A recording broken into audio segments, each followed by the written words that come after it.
சம்மந்திமா சாப்பிடுங்க. என்ன வேணும் ஏது வேணும்னு கேட்டு வாங்கி சாப்பிடுங்க. இது நம்ம வீடு பார்த்துக்கிங்க. கூச்சப்படாம சாப்பிடுங்க தம்பி. சரிங்க. நீங்க வர சம்மந்தி வேணா வேணா சொன்னா கூட கேட்க மாட்டேங்கிறீங்க. இந்த கறி எடுத்தாந்து இட்லியை வச்சு குழம்பு வச்சுக்கிட்டு எம்பிட்டு வேலை உங்களுக்கு வீணா சிறுமன்னியா வந்த உடனே இந்த கேசரி வேற சாப்பிட்டது வவுர் ஃபுல்லா கிடக்கு. பசி இல்லைன்னு சொன்னா கூட விட மாட்டேங்கிறீங்க. சாப்பிட்டுட்டே போகணும் ஒரே பிடிவாத பிடிக்கிறீங்களே. என்ன சம்மந்தி இப்படி பேசுறீங்க? நாங்க அங்கே வீட்டுக்கு வந்தா எங்களுக்கு வெறும் வத்தோடு விடுவீங்களா? வந்தவங்களுக்கு விருந்து வச்சு அனுப்ப மாட்டீங்க. அதே மாதிரி இதுவா இப்படியே சொல்றீங்களே தவிர ஒரு நாள் வீட்டுக்கு வந்த மாதிரி இல்லை. நீங்க இது வரைக்கும் என்னைக்காச்சும் வீட்டு வந்திருக்கீங்களா சொல்லுங்க. சம்மந்தி அம்மா தான் ஒரு தரம் வந்திருக்காவோ மாப்பிள்ளையோட. மற்றபடி நீங்க வரவே இல்லையா? எங்க சம்மந்தி வரதுக்கான சந்தர்ப்பம் அமையல. அதனால நாளை பின்ன விசேஷம் வந்தா வந்து தானே ஆகணும். அப்ப கண்டிப்பா வீட்டுக்கு வரோம். இப்ப கவலைப்படாதீங்க, சாப்பிடுங்க. ஆமாம்மா சாப்பிடுங்க. இதுக்கு மேல எப்படி சாப்பிட இருக்க முடியா? கறி குழம்பு வாசனை நல்லா கம்ம மூக்குல நோஞ்சி மூளையை தூண்டுதே. சும்மா சொல்லக்கூடாது சம்மந்தி. குழம்பு அருமையா வச்சிருக்கீங்க, சூப்பரா இருக்கு இல்லையா குமாரே? ஏன்டா என்னாச்சு? காரம் அதிகமா இருக்கோ? உரப்பு கூடுதலா இருக்கோ? உடம்பு முடியல என்ன? சும்மா என் வாயில் ஏதாவது நல்லா வந்துடும் பார்த்துக்க. வந்த உடனே 5 நிமிஷத்துல கிளம்பணும் அப்படின்னு சொல்லி தானே கூட்டி வந்தேன். ஆனா இங்க வந்து நீ இதோட 3 மணி நேரம் ஆச்சு. இன்னும் நீ முடிச்சு பாடா இல்லை, தொடர்ந்து பேசிக்கிட்டே கிடக்க. இதுல வேற உட்காந்து சாப்பிட வேற உட்காந்துட்டேன். ஏன்டா நான் என்ன பண்றது? அவங்க தான் சாப்பிட்டு போன்னு சொல்றாங்களே. சாப்பிடாம போனா அவங்களுக்கு சங்கடமா இருக்காதா?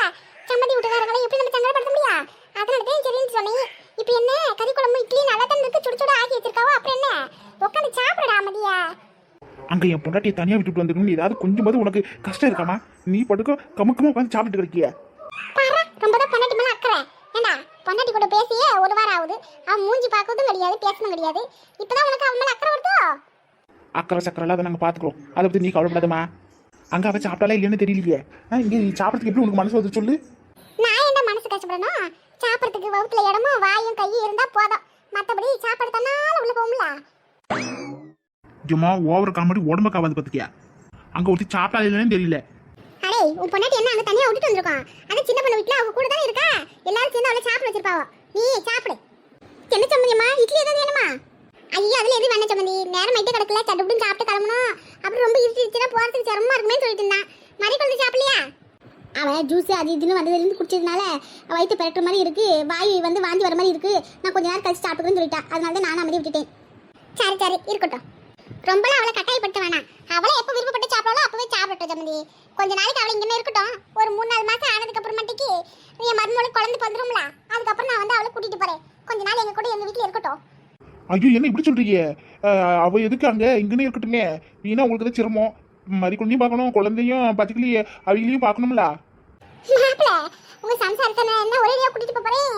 கொஞ்ச நாள் இருக்கட்டும்னு சொன்னேன். அவளுக்கு பிறந்த வீட்டு ஞாபகம் வரக்கூடாதுல்ல, அதுக்காக தான் சொன்னேன்.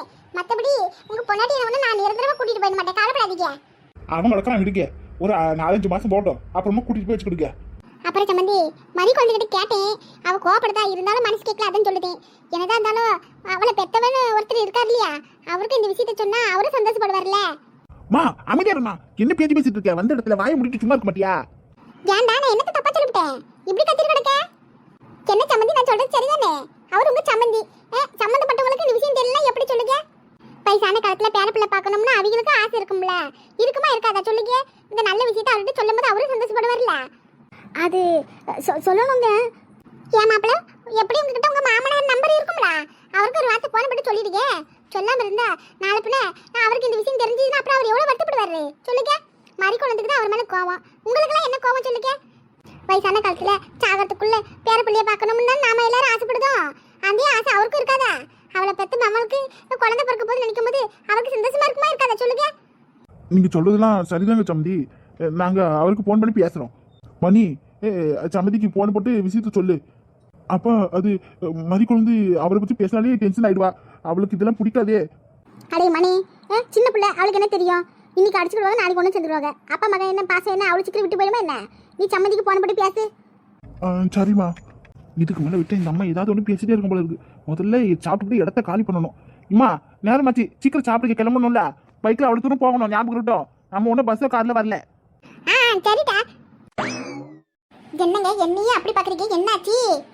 ஒன்றும் இல்லை ராணி. கழுத்தில் காதுலன்னு ஏதாச்சும் நகை ஏதாவது போடலாம்ல. எதுவுமே போடாமல் மொட்டையாக இருக்குது, பார்க்கறதுக்கு நல்லாவே இல்லை, ஒரு மாதிரியாக இருக்குது. அது வேற ஒன்றும் இல்லைங்க, கவரிங் கம்பல் போட்டு எனக்கு செட் ஆக மாட்டேங்குது. கழுத்து காதில் அரிக்குது. இந்த வெயில் வேறு அதிகமாக இருக்குது, வேறையா விடுதா நின்று வேலை செய்ய முடியல. இதில் வேறு இந்த கவரிங் கம்பல் போட்டுட்டு இன்னும் அரிப்பு அதிகமாக இருக்குது. அதை கழட்டி வச்சுட்டீங்க. ராத்திரி நான் தானே, அதனால ஒன்றும் பிரச்சனை இல்லை. காலையில் விடிஞ்சதுக்கப்புறம் போட்டுக்கிறேன். கல்யாணம் ஆகி இத்தனை வருஷத்துல உனக்குன்னு நான் ஒரு கால் பவுன் நகை கூட எடுத்து போட்டது இல்லையே. அதை பத்தி நீ எதுவுமே ஃபீல் பண்ணலையா ராணி? இதுல கஷ்டப்பட்டது என்னங்க இருக்கு?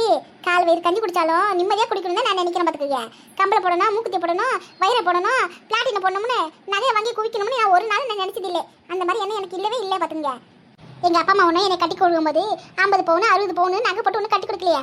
ஏதோ ஒரு 5 பவுன் அவங்களால முடிச்சு போட்டு கட்டி கொடுத்தாங்க. நீங்களும் அதுக்கப்புறம் மறு பேச்சு எதுவும் பேசல. இது வேணும் அது வேணும் கேட்டு வாங்கவும் இல்லை. 5 பவுன் போட்டதோட சரி. அதுக்கப்புறம் என்ன சொல்லுங்க பாப்பா? நகை மேல எனக்கு எந்த ஆசை இல்லைங்க.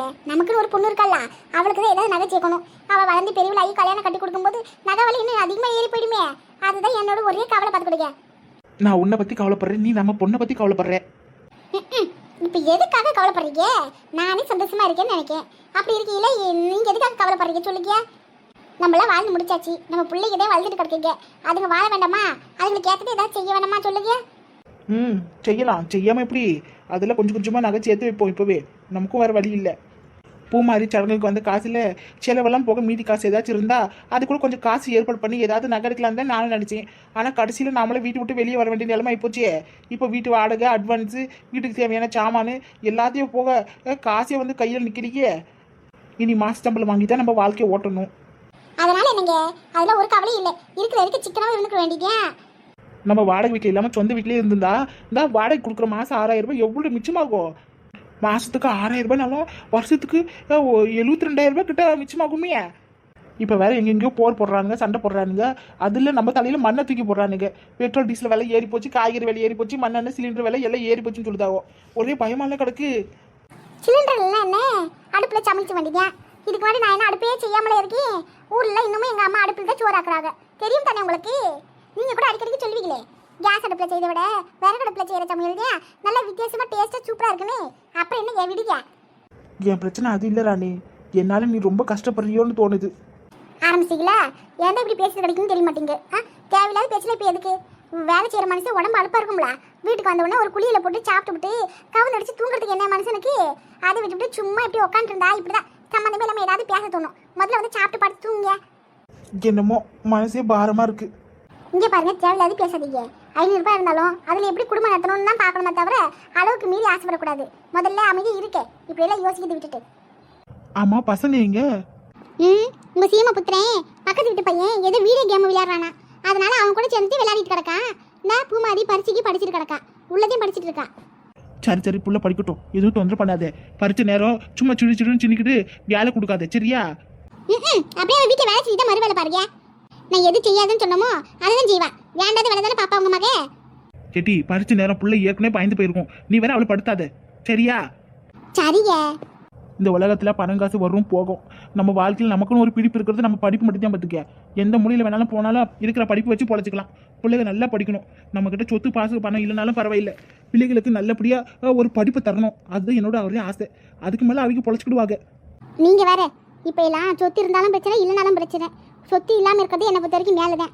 இருக்கிற பசி தானே 1/4 கிரவுண்டு 1/2 கிரவுண்டுக்குன்னு அடிச்சுக்கிறாங்க. யார் உன் அண்ணன் தம்பி சொல்றியோ? இதான் சக்கனே எங்கள் அண்ணன் இழுக்காதீங்க. உன் அண்ணன் தானே சொத்துக்கு சண்டை போட்டுக்கிட்டு உங்கள் அப்பா அம்மா கூடவே பேசாமல் கிடக்கிறது. சொந்த ஊரில் சொந்த வீட்டை விட்டுவிட்டு ஒரு 4 வீடு தள்ளி போய் வீடு கட்டிக்கிட்டு கிடக்காரு உங்கள் அண்ணன். அப்படித்தானே? வேணாங்க, அமைதியாக இருக்கு. என் வாயை தான் நல்லா வந்துட்டு பார்த்துக்கீங்க. சும்மா எங்கள் அண்ணனை இழுக்காதீங்க. இப்போதான் எல்லா பிரச்சனையும் கொஞ்சம் கொஞ்சமாக சரியாக வருது. பேசல டீ பேசல. எப்படியும் உன் அண்ணங்கார விசேஷத்துக்கு வந்து அத்தனை பேர் முன்னாடியும் செய்ய வேண்டிய சீரெல்லாம் கரெக்டாக செஞ்சு விட்டானே. அதுவே எனக்கு ஆச்சரியமாக தான் இருக்குது. நான் அவங்க வரமாட்டாங்கன்னு கடைசி வரைக்கும் நினச்சிட்டேனே. கடைசி நிமிஷத்தில் வந்துட்டு பூமாரி கழுத்தில் நெக்லஸ் வேறு போட்டுவிட்டாவோ. அது பார்த்தோன்னே எனக்கே ஒரு மாதிரி ஆகி போச்சு. பார்த்துக்க, அவங்களும் 2 பொட்டப்புள்ளி வச்சிருக்காவோ. அப்படி இருக்கையிலே 3 பவுன் நகை கொண்டாந்து போனோமான்னு எனக்கே ஒரு மாதிரி ஆகி போச்சு. வேண்டாம்னு சொல்லலான்னு பார்த்தாலும் அப்படி எங்கள் அம்மா சும்மா இருக்காது. ஏற்கனவே எங்கள் அம்மா பண்ண அலப்புற வேறு. அதனால தான் அமைதி விட்டுட்டேன். உங்கள் அம்மா இவ்வளோ பட்டாலும் திருந்தே மாட்டாங்க போல இருக்கு. காதில் இருக்கிற கம்பளை கழட்டி கொடுத்துட்டு எதுவும் போடாமல் மொட்டையே திரிஞ்சிட்டு கிடக்காங்க. அடகு வச்சு தான் வச்சாங்க. ஏதோ ஒரு 1000 2000 வச்சிருக்க வேண்டியதானே. 15,000 ரூபாய்க்கு பணம் வச்சுக்கிட்டு அதில் பட்டுச்சாலை எடுக்கிறது தானே, வீட்டுக்கு தேவையான மளிகை சாமான் வாங்கி போகிறது தானே, எல்லாத்தையும் பண்ணிட்டு கிடக்காவலாம். அப்படி இருந்து வீட்டில் சோறாக்கி திங்கிறது இல்லையா? ஆன்லைனில் தான் சாப்பாடு ஆர்டர் பண்ணி சாப்பிட்றாங்களா அம்மாவும் போங்கலாம். பார்த்துக்கிடுங்க. இதுக்கெல்லாம் காரணம் அந்த ராதாவதே இருக்கும். ஆன்லைனில் சோறு ஆர்டர் பண்ண வேலை அவ்வளோதே இருக்கும். நாம அங்கே இருக்கும்போதே 1008 முறை எனக்கு ஃபோன் பண்ணி போட்டு இது வாங்கி வா சாப்பிடுவா, அது வாங்கி வா சாப்பிட அப்படின்னு 1008 முறை சொல்லிட்டு கிடப்பா. இப்போ நாம வேற அங்கே இல்லை சொல்லவா வேணும்? இஷ்டத்துக்கு வாங்கி தின்னு தான் கிடப்பா. விடு, அவங்களாச்சு அவங்க மகளாச்சு, நமக்கு என்ன வந்தது? இருக்கிற காசெல்லாம் காலி ஆனதுக்கு அப்புறம் அவங்களுக்கு இருக்கு. அது வரைக்கும் நாம அவங்க கணக்கு தெரிய மாட்டோம். விடுட்டி இப்போ இன்னைக்கு இந்த நேரத்தில் அவங்கள பற்றி பேசிட்டு கிடக்க அமைதி விடு. என்னதான் இருந்தாலும் அவங்க அம்மா குறை சொன்னோம்னா கோவம் பொத்துக்கிட்டு வருது. என்னது? ஒன்றும் இல்லையே, இன்னைக்கு காட்டுக்கு போயிருந்தோம் விறகு எடுக்கலாம்னு. நானும் வசந்தி உமா எல்லாம் போயிருந்தோமா, அப்போதான் உங்க தங்கச்சி ராதாவும் அங்கே வந்திருந்தா பார்த்துக்கிடுங்க. விறகு எடுத்துக்காண்டி வந்துருப்பா போல, உங்க அம்மா தான் தொத்தி விட்டுருவா போல. மூஞ்சி என்னமா வச்சிருந்தா, எங்களை பார்த்த உடனே என்ன வேண்டாதவங்களை பார்க்குற மாதிரி மூஞ்சி திருப்பிக்கிட்டு வேகமால போயிட்டா. அவகிட்ட நாங்களும் என்ன எதுன்னு பேசிக்கல, அமைதியே கிளம்பி வந்துட்டோம். வீட்டில் சிலிண்டர் தீர்ந்து போயிருக்கும்னு நினைக்கேன், அதான் காட்டுக்கு விறகு எடுக்க வந்திருப்பாவோ. சிலிண்டர் புக்கு நம்மக்கிட்ட தானே இருக்கு. ஆனா ஆமாங்க, என் பேர்ல சிலிண்டர் புக்கு போட்டிருக்கு. நான் வரும்போது நம்மளோட எல்லாமே எடுத்துட்டு வந்துட்டேனே. அதை வீட்டில் சிலிண்டர் புக் பண்ண முடியல போல, அதனால தான் விறகடுப்பில் செய்யறதுக்காண்டி விறகெடுக்க வந்திருப்பாவோ. மற்றபடி வரணும் இருக்காது. இந்த வெயில 3 நேரமும் விறகடுப்பில் சோறு செஞ்சு திங்கட்டும், அப்போதே அவங்களுக்கும் இருக்கு. நல்ல வேலை நம்ம அந்த வீட்டிலேருந்து கிளம்பும் போதே நமக்கு உண்டான எல்லா ப்ரூஃபு புக்கு காசு பணம் எல்லாமே எடுத்துகிட்டு வந்தோம். இல்லாட்டி நமக்கு அது என்ன இருக்குன்னு சொல்லி பார்ப்போம். இருந்தாலும் அத்தையை பார்க்கறதுக்கு கொஞ்சம் ஒரு மாதிரி கஷ்டமாக தான் இருக்குங்க. முந்தா நேற்று கூட பார்த்தேன், ஆளு மெலிஞ்சு போயிட்டாவுளா, முன்ன மாதிரி இல்லை. இருக்கால பின்ன இது எடுத்து வை அது எடுத்து வைன்னு உட்காந்த இடத்துல உன்னை வேலை வாங்குவாங்க. 3 நேரம் வாய்க்கு விஷயம் நீ சோறாக்கி போடுவேன். இப்போ செலவா வேணும், கடையிலேருந்து வாங்கி சாப்பிட்டா கண்டிப்பாக அவங்களுக்கு ஒத்துக்காது. அதனாலத்தையே உடம்பு சரியில்லாமல் போயிடுச்சு என்னமோ. என்ன இப்படி சாதாரணமாக சொல்கிறீங்க? உங்கள் அம்மாவுக்கு உடம்பு சரியில்லை, நீங்கள் அமைதியாக இருக்கீங்க. வேற என்ன பண்ணுறது? போ, நம்ம வேதனை பட்டாலும் அந்த வீட்டை விட்டு வெளியே வந்துதான். இதுக்கப்புறம் நான் அந்த வீட்டுக்கு போக மாட்டேன், அவ்வளோதான். போய் சாப்பாடு எடுத்து வை, சாப்பிட்டு தூங்குவோம். அப்படியே சமாளிக்கிறத பாரு. போய் பிள்ளைகளே கூட்டிட்டு வாட்டி, எல்லாரும் உட்காந்து நேரத்தோடு சாப்பிட்டுட்டு அதுக்கப்புறமா படிக்கட்டும். போகிறேன். நீங்கள் போய் உங்கள் மகளை கூப்பிடுங்க, நான் போய் உங்கள் மகனை கூட்டியாரேன். பக்கத்தில் வீட்டில் உட்காந்துட்டு என்ன அட்டுவியம் பண்ணிட்டாலும் தெரியல. அம்மாவுக்கு உடம்பு முடியலையா? ராணி சொன்ன மாதிரி ஒருவேளை உடம்பு ரொம்ப ஒத்துக்காம போயிடுச்சோ? இந்த ராதை கூட சேர்ந்துக்கிட்டு என்னென்ன பண்ணியிருப்பாங்க, அதுக்கு தான் நல்லா அனுபவிக்கிறாங்க. அனுபவிக்கிட்டோம். என்ன ஆனாலும் நம்ம அந்த வீட்டுக்கு போகக்கூடாது.